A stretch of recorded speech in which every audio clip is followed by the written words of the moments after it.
Today on the MrMaple Show podcast, Matt and Tim talk to nurseryman, explorer, and plant expert Rick Crowder.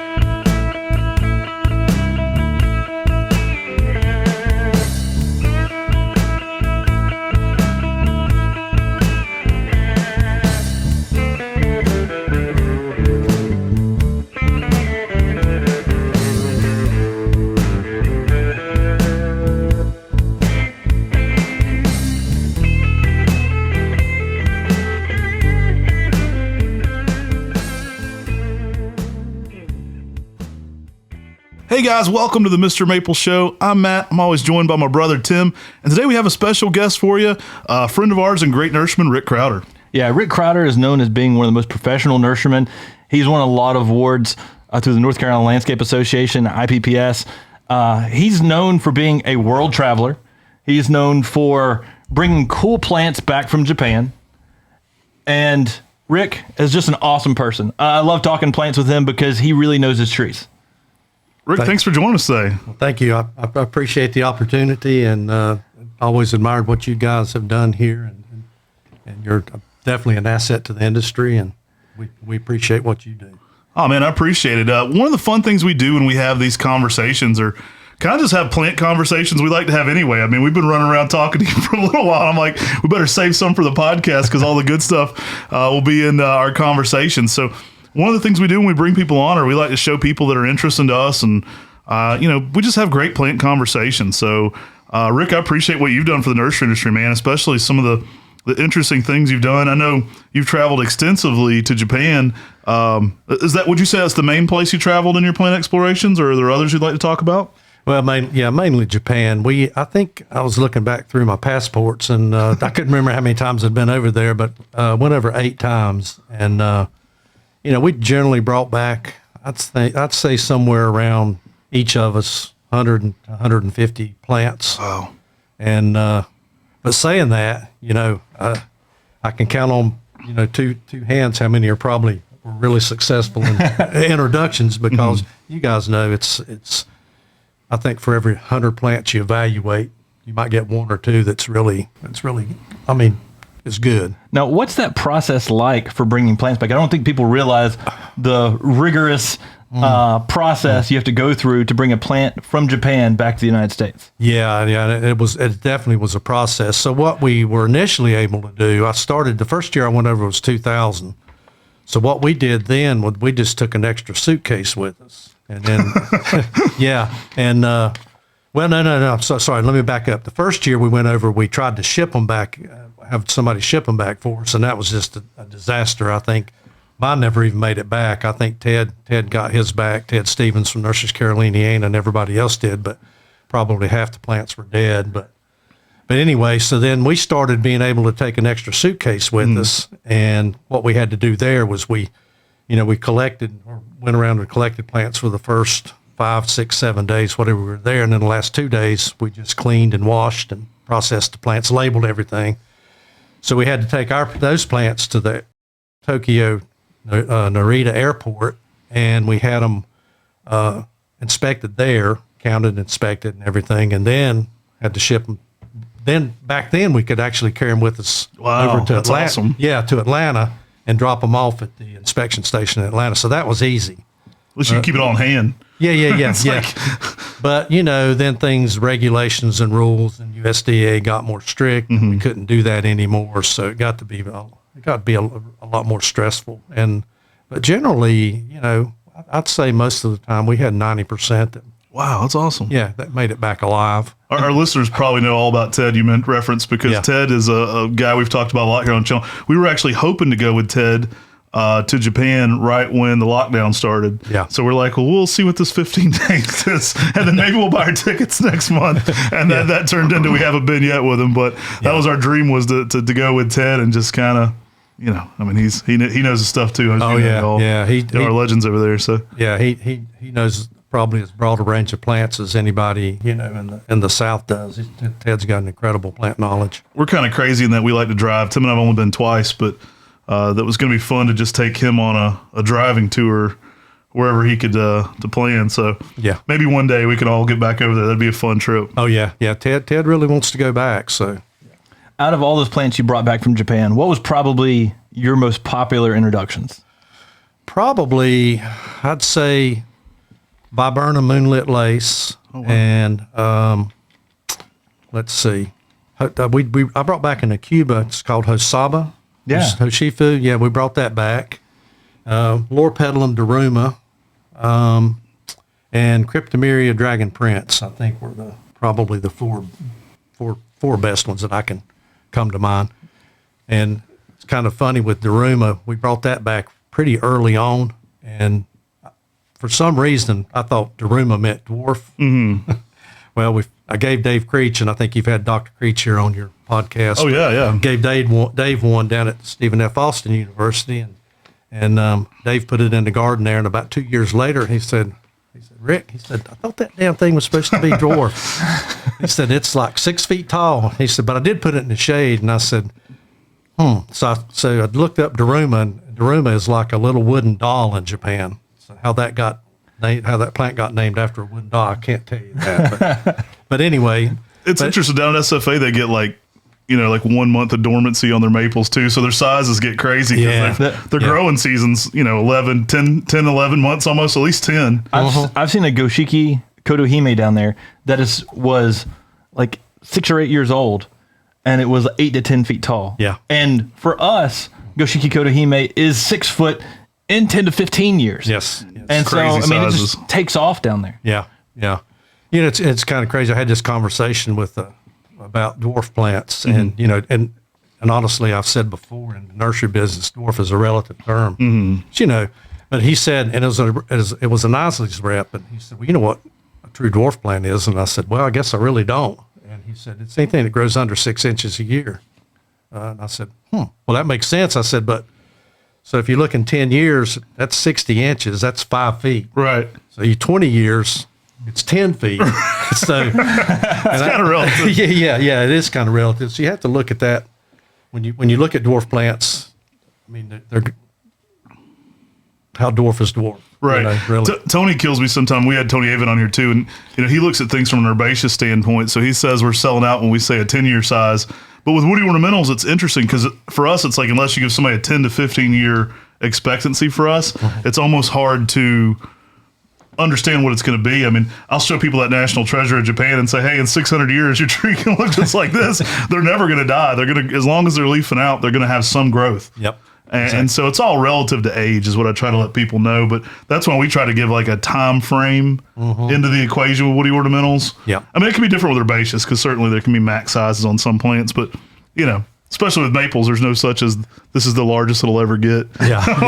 Or at maturity. One of my favorites you brought back, we've been growing, is Kofujin, that Ilex crenata. That is a dope plant. I really enjoyed that. We need to get that back into production again, but I've really enjoyed the colors and textures on that. That's been one that's really caught my eye. Yeah. I love that plant too. But I was kind of on the more. I was a collector, but I was also kind of more on the commercial side of the nursery business. When I was at Hawks Ridge, and we had to really pick things that would grow good and be commercial, and that and again, that's kind of to me a niche plant. It's like I said, outside you and us and maybe 25 or more other people love it. But our whole business is based on I know. And that's awesome that you could do that. I wish I could have done that at Hawks Ridge. When we started doing this, everybody said like, that's just a collector plant. We're like, good. That meant charge for us. I remember I'd look through your availability at Hawks Ridge and I would say, oh my goodness, let's get this, and this. This is perfect market for it. It's like your Poncirus trifoliata tiny dragon. I mean, that was such a niche plant, but our customers loved having that tree and being able to make it available. And snow dragon. That's Yeah. Do you still have those? We do. Yeah. We're trying to start some production back on those again. We've been slow at rooting them here. We're getting some success at Buckholz. Good. Because I don't have it. I need to get one. We'll get you some. Our goal is to try to make that back in production again. In fact, we might need to talk to you about how to successfully produce those well. Right. Yeah. They're tricky to root. Yeah, they are tricky to root. And we did pretty well with them, I think. But, It's a fascinating plant. I know Tiny Dragon there was really no limit for us in our market. That was one that was so well received. Yeah, and I can't remember the name of the nurseries over there. It's down where Yamaguchi is, and down south of Tokyo. And he had a number of those Conifers, and some of them were so twisted up they just turned back on each other. That's really crazy looking stuff. I love that stuff. Yeah, me too. He wouldn't let us have those. That whole area is just such a hotbed for fun plants. Yeah. I can't wait to get back over there. Yeah. Our customers loved them. Our employees hated them. They called them the IIIs because trying to put those into a shipping box, you would get murdered by those. They come with their own fish hooks. Yeah. Octavio calls them the III plant. JC's flying dragon. Now that was actually for us propagating it. They just cut the very tips of the thorns off, and it really wasn't that bad. I mean, they hated doing barberries far worse than Conifers. Barberries. Whew. Really fun plants. I'd love to get back to that whole Saitama, Angio. Oh my gosh, there's so much good stuff there. It was amazing. Every year we went, you'd think you'd see, we might see a few new things this year, and then you get there and it's like, where's this come from? I mean, it's amazing. We were dreaming of potentially a 2024 trip, but it's looking more like family and time-wise, it'll be 2025 before we can make it. My thought right now is maybe a spring one because we're going to the Maple Society meeting in England in the fall. I've never done a spring Japan trip. I never made it in spring either. We always went late fall every time. I think Ted and Fred went one year in the summer. But going into summer, they said it's pretty miserable there. It's so hot. And also during the summer, if you're sending plants to Miami to get them inspected, right? If you're going through this process, and the inspectors don't take care of plants while they're there, these are bare root plants. You're in a much worse process of trying to import plants back in the summer or the spring than you would be in the fall. So it makes sense. Absolutely. Fred, we mentioned him earlier, but what a legend of maples. Used to be all things Acer back in the day, and I know you worked closely with him. We learned a lot from him back in the day, just going to Ed Shin's and just sitting around wine time and listening. That was the time for us just to sit down and take notes. And that guy, he could tell you where anything was at in the whole planet. It was pretty crazy for and a lot of introductions that probably he doesn't receive enough credit for. Also, yeah, he was a great guy, and but it's with you guys and Fred with the maples. Sometimes I get a little glazed over. I mean, I'm maple syndrome. I know a few, but that's just I just bow down to you. Talk a little bit about your time in IPPS, the importance of organizations like that. Tim and I have been thinking about trying to get more involved in IPPS again. We've both been former presidents of the Maple Society. I feel like it's in good hands now. It's rolling. I'm ready to do some other groups again. Back when we first published in there, I think it was maybe 2010 when Tim and I first got in IPPS. I'd have to look, but it's been a minute. But we did a paper on grafting. So it was the best organization that I've belonged to while in the nursery business, because it's just a bunch of plant lovers that we get together and educators. I think it's probably not quite 50-50 educators and nursery people, but there's a lot of academia there, and that's great too. It's a good mix of people. But what I always liked about it, you go to a trade show and you're there and you're trying to sell stuff, you're trying to put this persona on, Right. But when you're there with other, at IPPS, there's no selling going on. It's just we're all there to share ideas and learn. And the great thing about it is that you get to go to different parts of the country and see how other nurseries and people do things. And I always said at Hawks Ridge, we weren't very original, but we were dadgum good at stealing ideas. So, you see things people are doing, you think, wow, I should be doing that. Right. So that was one of the great things. And then always, and you guys did a talk, but there's always great sessions there. And the sessions aren't very long, so, you got 20 minutes to do your talk, and, they don't yank you off the stage, but they want you, you to finish up, and that's great because, you've probably been to talks and conferences before where somebody's up there for an hour and a half, and you're like, oh my God, please finish. So that's another good thing about it. Ours was brief, but I'll tell you, when I was very young in horticulture, I was pretty nervous because I don't have a degree in horticulture. I have a degree in political science and history, which are great for crossword puzzles, what I do now. I guess the common denominator is I did something, I love them both. Yeah. But we had to get up and defend. So as a very young nurseryman, here I am talking to guys, seasoned veterans in the room about all this stuff. And so the question session was a little intimidating, but I think we held up. But it was that was certainly a new experience for me with 300 seasoned people in the room. And Dr. Durr, Todd Lazane. Todd Lazane's asking specific questions about species graft, and I'm like, hey, I like this. This is good stuff. But what I always liked about that organization is I never felt like anybody was ever talking down to me. Oh, yeah. Not at all. always it was like, if you had a question, they would answer your question, whether how simple you thought it was. It was more intimidating to me because I knew how big people like you, legends to me when I'm getting started. It's like, I got to talk to these guys now. This is tricky, but everybody was so cool and down to earth. Yeah. We'd like to get more involved. That's something we'll definitely be looking into. One of my favorite parts of those were the auctions. There's no selling, but there is buying. Yeah, that's true. Yeah. And it's for a good cause. We do that for students, and we really, really encourage, we're really pushing to try to get more young people in the organization. And we'll have to get some of our folks out at the Buckholz farm involved in the West Coast as well. Jordan's a good candidate for that. So yeah, but it's a great organization. I know that, like us, you are not willing to throw down to get some cool plants at the IPPS auctions. More than cool plants. Yeah. That's the thing. When you see those cool plants come up, there's some some high bidders. I'd be sitting there and I'd be like, oh, that's a cool hydrangea. It's not really in our wheelhouse because we're maples. And then I'd make a bid on it, and the next thing I know, I'd be like, "Oh, Rick's involved. I don't got a chance." Good times. He's going home with his hydrangea today. Really, and also, I guess you probably know, but there's like there's 7 or 8 regions around the world, and that's another cool thing. So every 7 or 8 years, it's in the southern region, and we move from the southern region to New Zealand or Australia or Europe or whatever, South Africa. And I was fortunate to be on the international board, so I got to make the trip to South Africa. Oh wow! And also China, and we were still trying to get, I think, a region formed in China, and so that's why we went over there to try to help speed that process along. So that was interesting, and seeing the nursery industry in China is like, it's just it's wild. Wow, it's crazy. Well, when I was at UNC Chapel Hill, I used their library system to often dig through the IPPS books on different propagation techniques to then study up and come back and be like, hey, Matt, look what I found. Here's this copy of this that I found. Our mutual friend, Talon Buckholz, at one point, he wrote a blog, and it was about our place, and I said, don't be offended if he kind of dumps on us, Tim. This might not go the way we're hoping.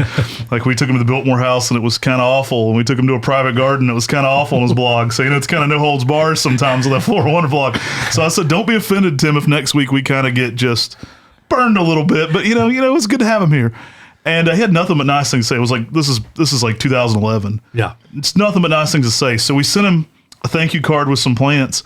And in return came every copy of the IPPS proceedings from like 64 to like maybe 2007 or something like that. Extensive hard copies. Yeah. So we were pretty excited to get that. That's pretty awesome. Yeah, I think I have those at my house somewhere.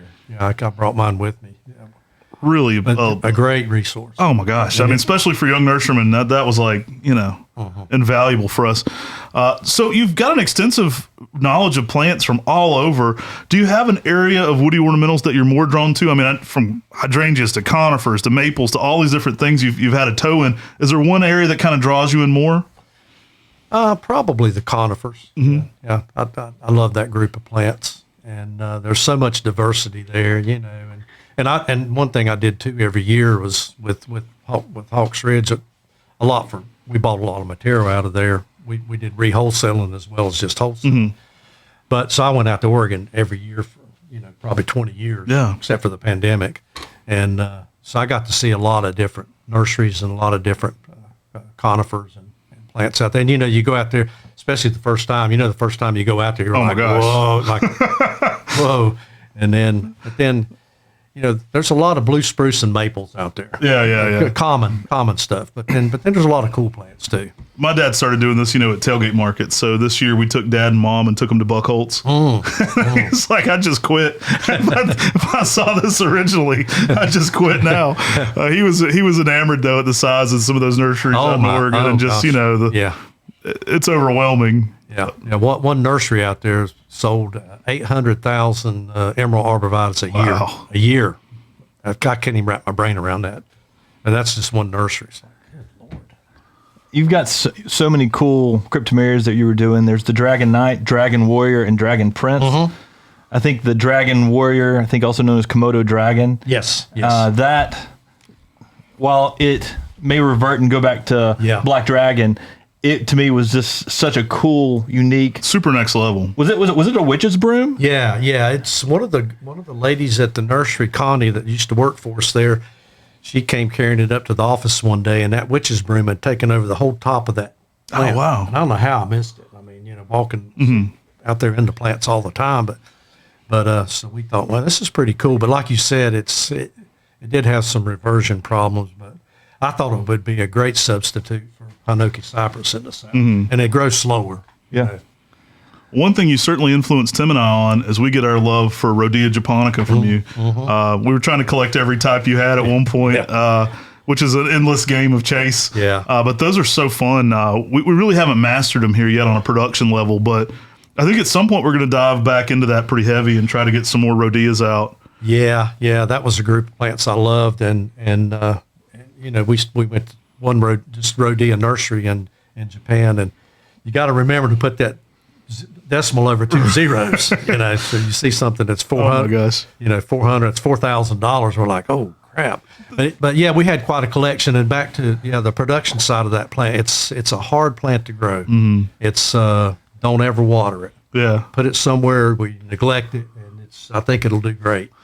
It's interesting that the nurseries in Japan that grow them, that I can go down that rabbit hole completely. I could go down that rabbit hole until the point where I'm a madman because they're so interesting.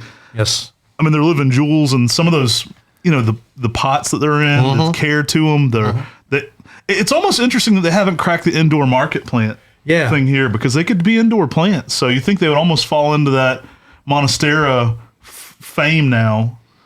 It's interesting. Yeah, we went to one nursery that had the best collection I remember seeing over there. Like you said, with the pots, it looked like you were going into a bonsai. Oh, it's so cool. Collection, but it was Rhodeas, and it's just incredible. We did that at a garden center. We put the decimal point over a few times, and we're like, oh crap. Yeah, I really wanted it. I really wanted it. Yeah. It was like a gold-edged Rhodea that had twisting.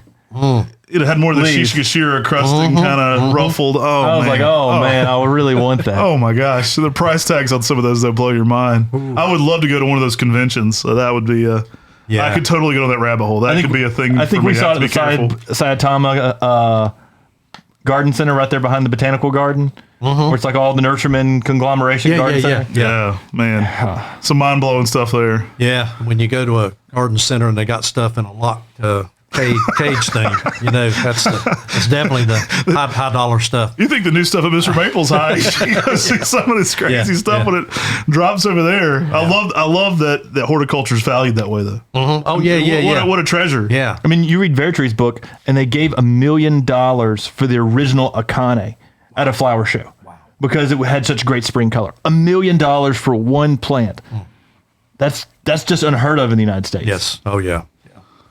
Yeah, I think their concept in gardening and ours, we're still far behind them in that aspect too. I love we talk about Japan a lot, but I love just the value of street trees and the value of gardening and the value of just how much attention to detail. There's 8 guys on ladders, fixing a pine tree in a park, and you're like, this is wonderful. Yeah, I remember seeing them on a boat. On a ladder, the ladder's bouncing on the boat, on canoes. That was the Golden Temple, though. That's a pretty important place to get up and prune and shape the trees coming out over the water. Yeah, I think the first year, the second year I went over there, they took us to this guy's private home, and he had I think it was a Taxus, maybe.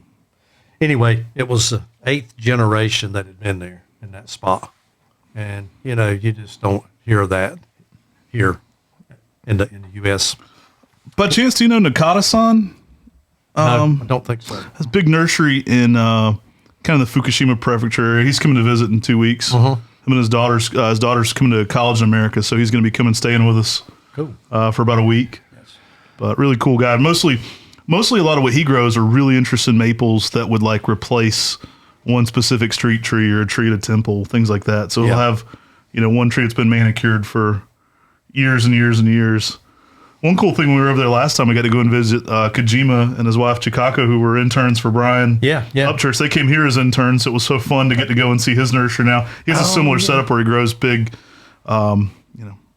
mountain maples. So yeah, they stayed with us for about a week too. Yeah, when they were here people. on that. Oh yeah, that was great. Yeah, I need to reach out to them. They're got 4 kids now. Yeah, yeah. Wow. Yeah, they've got some cool plants. They've got one Japanese maple they named Chika after his wife. Yeah. And it's just got this graceful weeping habit with the palmate leaf. Oh, wow. It's kind of like Aoyagi Ryusen a little bit. Like it's a little bit more lime green bark, a little bit more lime green on the foliage, a little different, smaller leaf. Yeah, and it came from a temple in her home village. More of a yellow fall color. Interesting. But yeah, great people. That was so fun to go visit them because they came over from Brian's as interns. Yes. And visited us back in the day. And so it was fun to get to go and see his place. And this place is taken off now. I mean, that was 6-7 years ago. So. Wow. That's awesome. Yeah, it's so interesting over there in Japan how these nurseries set up and do such unique things. Kojima actually took us to downtown Tokyo and showed us his landscape design competition because actually they've got this park that's a lot like the park in New York. It's kind of like Tokyo's version of that. The funniest part about that was we were in this corridor and there's 10,000 people coming through. And it was the only time I felt weird being an American. I'm a tall, fat guy with a beard when I'm in America, so I stand out wherever I'm at. But I realized when we were standing in this corridor that people were taking pictures of me. There's like 10,000 people coming through this one area, and I'm taking pictures of the plants. And I realized how much I stood out at that point. Now, not over the point that it feel weird because you're dealing with an individual. Yeah. But it's like, oh, I'm the really odd thing here. But Kojima turned towards us and said, that was when we were breaking off from him, and he said, "Thanks, guys." And turned around, and we went around and looked at some other design competitions, and then we said, "Wait a second, where did we park?" We were in a parking garage below a building. Yeah. And we're like, there's parking garages all around here. So it probably took us an hour and a half, 2 hours to find our car. And then when we found our car, and I put it in the GPS, everywhere else we did phenomenally driving. But when we were, at this unplanned stop using our GPS, we start going in tunnels under Tokyo, and you're under a tunnel that's under a tunnel. The GPS cuts out, and you just have to drive and hope that you get back above ground sometime so your GPS will start, seeing what's there. And there's turns on the road. It feels like you're in a video game. There's like all these lines on the road, and you're like, what is this? I don't know what any of this means. Yeah. It turned into a video game fast. We were in like blue tunnels for an hour. Yeah. Well, it's like the first few times we went over there, you didn't have GPS, and honestly, I don't think I could have got out of the parking lot at the airport by myself. Just Google Translate's gotten so good now. It's wild. Yeah. But we didn't have it. We always had someone with us. We had someone guiding us along the whole time we were there. We were well taken care of. We went 6 years ago, and I swear we're going to go now, and you're just going to be engulfed. Like you'll just put your piece in your ear, and AI will just translate in real time or something. Wow. Because we would have full conversations with people who work for Taka Kobayashi at dinner. While we're waiting on him to return, and neither of us speak. Yeah. And we're sitting here on Google Translate, with one phone in English to Japanese and one phone Japanese to English. And, make sure to check out this tree at the first of the nursery. I'm like, oh, okay, I'll make a note of that. Yeah. Great conversation. The works literally was telling us about the weeping Stewardia in Taka's front yard. Where to find it. And where to find it. And I was like, oh, I'll definitely have to check that out. And I can twist Taka's arm a little more. Yeah. So it's crazy how much things have changed, and it'll be interesting when we go back to Japan to realize how much easier even it is than when we went. So you talked a little bit earlier off camera. We were talking about our mutual friend Yano-san. Talk a little bit about getting to visit him and some of your favorite places to go in Japan. I never really got to go much further south than Uda, where Yano-san had made World Maple Park. We went there and visited him. Yeah. Been to Osaka. Haven't really got much further into the southern parts of Japan. Most of my travels were, Saitama, all the way up to Nikko and some of Fukushima, but I never really got to much further south. I know that's where a lot of the rodeo places are. Yeah. We went to. Did you visit Yamaguchi? No, I didn't. Yeah. We went to see Mr. Yamaguchi several times, and there was another little collector nursery. That's where I got the Ponsiris was close to Mr. Yamaguchi's, and there was another garden center called Chicory Gardens, and he had a lot of we got a lot of neat, unusual plants from him. But Mr. Yamaguchi was, gosh, He's a legend. he was pretty old back then, and they said he still climbed cryptomeria and collected seed. Said this little old wiry guy, would climb. You'd see him. It's probably 70 years old. He just passed away recently. I think maybe in the last year. And but just a great plantsman. But I can imagine him. They say he'd be up in the tree 70 feet in a cryptomeria collecting seed. It's like, wow. I was shocked when we got to go to Mr. Suzuki's garden center. He just had like variegated everything. Yeah. Lots of cool plants. Yeah. And then on our very last trip, we went to Taka and said, can you please get us in to meet Mr. Shibamichi? We haven't met Mr. Shibamichi. If you could please just allow us to be able to go and meet him. Yeah. And that was a real honor. Oh, yeah. That's to meet such a plant legend. Oh, yeah. That's had shaped horticulture all around the world. Absolutely. Now, when you went to Giannison's place, everything was still at his house, you were telling me. Yes, I think I went when it was later at the park. Yeah, he had, I'm pretty sure he didn't even have irrigation. He had all those maples in, 10 or 15 gallon, whatever containers they were for them, but just rows and rows and rows of maples, and he was watering everything by hand. What a generous guy. Oh, my Interesting guy, too. I could spend all day with him. He was very gracious with his time, and he was so kind when Tim and I went. I mean, who are we? And he provided 2 translators and spent the whole day with us. We went and ate with him. He had a little Momiji cafe. We went and ate at. It was pretty cool. Oh, really? Yeah. You mentioned it as home, but when he had the school, he had some different rooms where he would display the kimonos and a lot of the traditional tapestries that had maples in them. Yeah. So it was kind of crazy. You said maple everything related. Yes, everything. And then he had his library, which is all of his plant books, all in one location. Really? And it's you just walk in there and you're like, this is amazing. And we just spent hours digging through it. If we get back over there, I've got to find somebody that can get in there and just see what's happening. I'd love to know. And I hope that place is just being kept up since his passing. It was such a legendary thing he was doing. And he introduced probably 500 trees from my understanding. Wow. So I hope somebody's continuing on some of those great introductions. Some of them are just so next level. But yeah, that was one of my favorites. Do you have a place in Japan that's kind of one of your favorite places to visit, like regionally?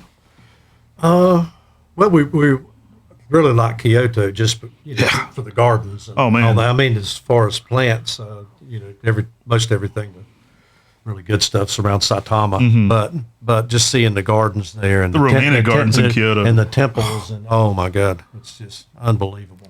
Kyoto's like everywhere in Japan's interesting. It's all close together, and you get to cut Kyoto and everything's spaced out. Yeah, and it's like it's like the old capital. It's like the old world almost of Japan. It's interesting. I love this, the romanticism of the gardens and the spacing and the canals and everything was so interesting to me there. Yeah, we went to we visited a nurseryman there that he just grew specimen plants for temples. That was his business, and he had back in a section where he said he wasn't going to dig anything out of there. He was keeping these plants, and there were all these Japanese lanterns in there, just a whole collection of lanterns. And he pointed to one lantern, and he told our interpreter, he said, that lantern's been in the same spot for 1,600 years. And wow.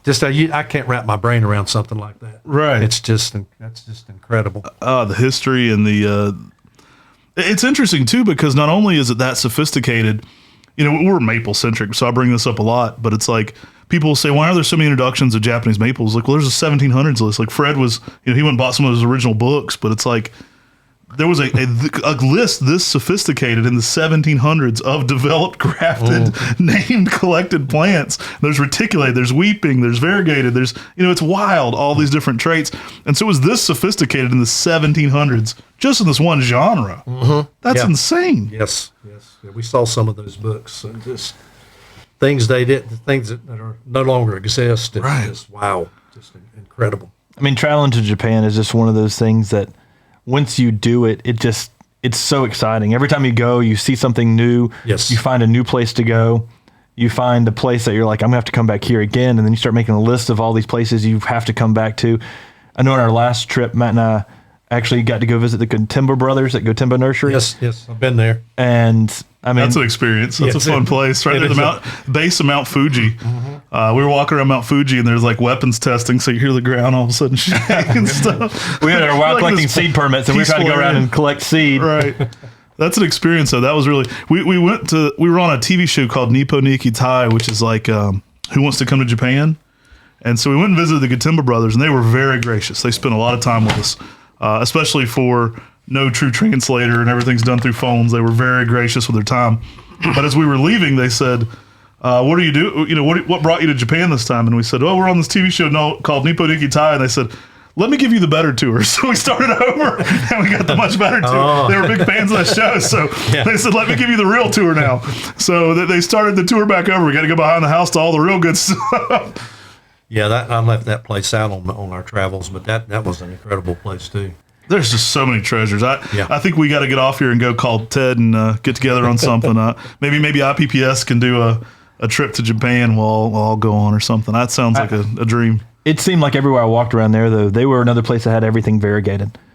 Like we walked through there and I was like, is that Cryptomeria spiralis? No, that's Cryptomeria spiralis variegated. You're like, what? It's like, what? Yeah. And then you turn around and you're like, what's this?